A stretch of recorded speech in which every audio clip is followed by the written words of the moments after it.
What do you give up for Juan Soto? All the rumors out there right now, the Cubs in the mix, the Yankees in the mix, other teams in the mix for the young star of the Padres. He's got one more year on his contract. And the Padres, obviously, with that disappointing finish, they're going to try to move him. We're going to talk about what the Cubs should give up for him. And what if he just does, a trade and he's just a one-year rental? Does that really factor in if you can't trade and then sign him long term? This is the Cub Baseball channel. We appreciate you guys being here. Want to invite you to our roster. We're going to make a trade for you. We're going to give up some of our top prospects, and all you got to do is like and subscribe. Give us a thumbs up. If you enjoyed the video, hit the bell so you know when we're dropping new content. And this channel right now is presented by the 2023 Southern League Cubs AA champion Tennessee Smokies. Only took 45 years. It just took Harold Baines and Britt Burns and Rich Dotson and Joe Gates and Tony La Russa. Yeah, that's the last time the Smokies won a championship. 1978. They finally did it again. They got some great swag. Find out for yourself. SmokiesBaseball.com/store.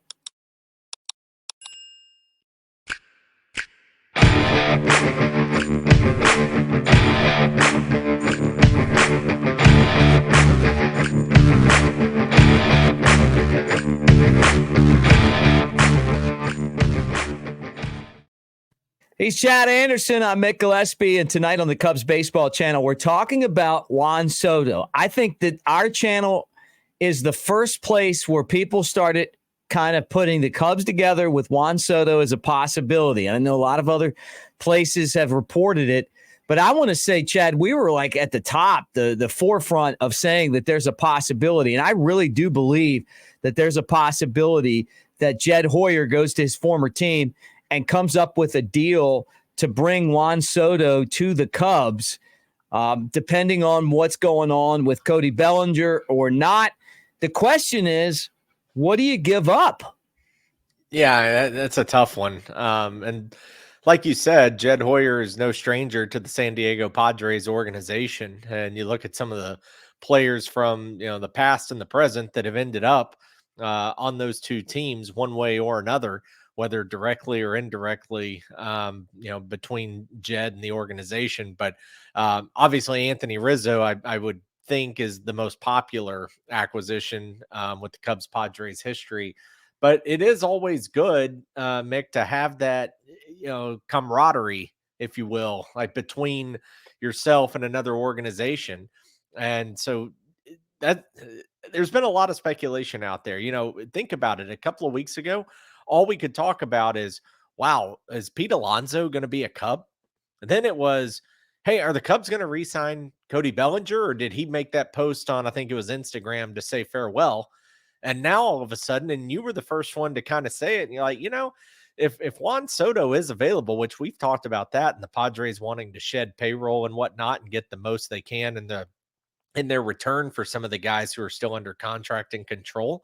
What about Juan Soto and are the Cubs players? And you talked about it, that, hey, the Cubs do love Juan Soto, and they couldn't, they weren't even in a position a couple of years ago to make that deal with the Nationals, but now the Cubs are. And this is the hardest part as a fan base, because you have Cody Bellinger. Well, what do you do if you re-sign him? I mean, is it an automatic first base or not? And you got Seiya Suzuki already in the outfield. You've got Ian Happ, a Gold Glover, already in the outfield. Although, we think there's some improvements that could be made at Ian's position, or just at the outfield in general. But the outfield is where the Cubs are loaded. I mean, 3 of the top 4 prospects in the system between PCA, Owen, is it Casey or Cassie? I don't want to mispronounce Casey. that. No, Casey, Owen Casey. And then Kevin Alcantara. I mean, 3 of the top 4, and 2 of those guys are already on the big league team. So as a fan base, it's so hard to give someone away, because in the back of your mind, you're like, what if? What if that's the guy? What if we just traded? Look at what the Cardinals are regretting right now with the way Garcia's playing. in the World Series and in the Yeah. playoffs. It's always in the back of your mind. But when you have a chance to get a Soto, I would say that almost anybody is available because Soto is a once in a generation type player. He's only 24, 25 years old. And then you've got an entire year to try to convince him to come back to Chicago for the long haul, the 8, 9, 10, 11 years. So I don't know. I mean, I know that's a tough pill to swallow, but I say nobody's off the table. I mean, for Juan Soto, any and everybody is at least available to talk about. I think the player that people are starting to circulate as the guy that the Padres would want is Christoper Morel. He's young. He's raw. He hit 26 home runs in limited action, and then you add the ones that he hit in Iowa last year, and he's right there around 40.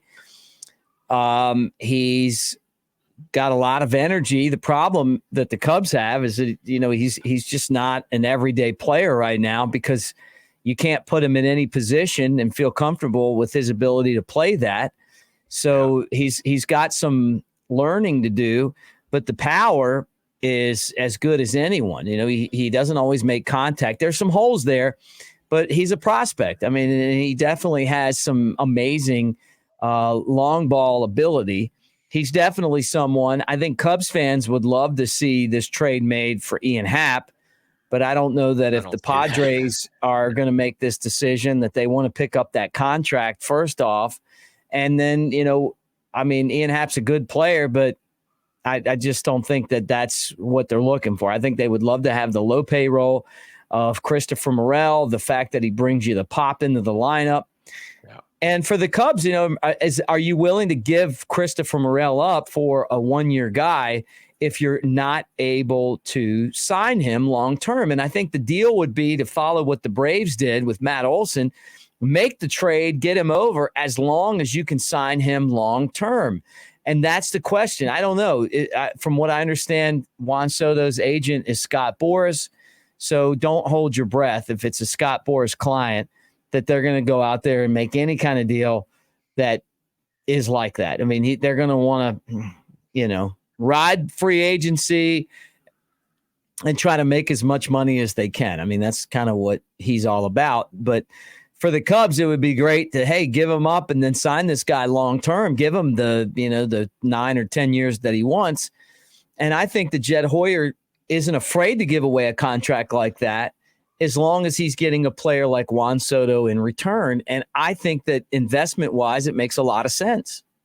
Yeah, I agree. Again, you're stuck in this spot. And the weird part about Morel is I love Morel. Like, he's one of my favorite players on the team because of he brings to me like a Javi Baez type energy to the club.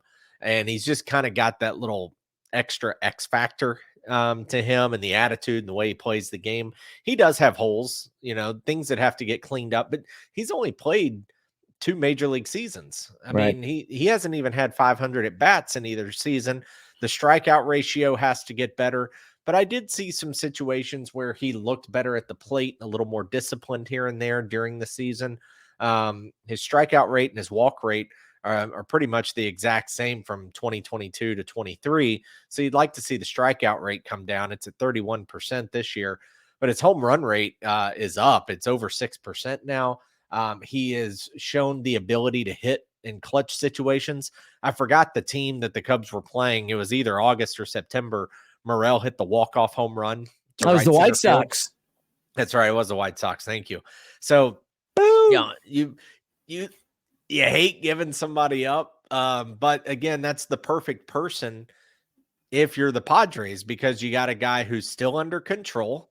And then you've got a situation where he's growing. He's low price, good value, already got MLB experience, can immediately get inserted into the lineup.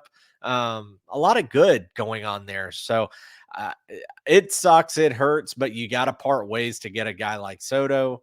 I'd be all for, like I said, at this point for Soto, there's really nobody that's off limits for me. Well, the interesting thing is that the Yankees are reportedly going to be in the mix for this, and who knows who else. So you're going to have to give up, something to get something. You're going to have to make a splash.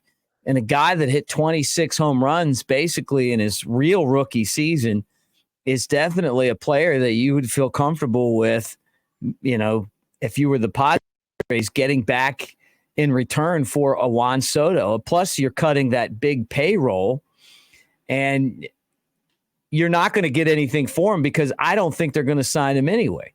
So right. If they're going to make a move, now would be the time that you would get the most for him, you would think.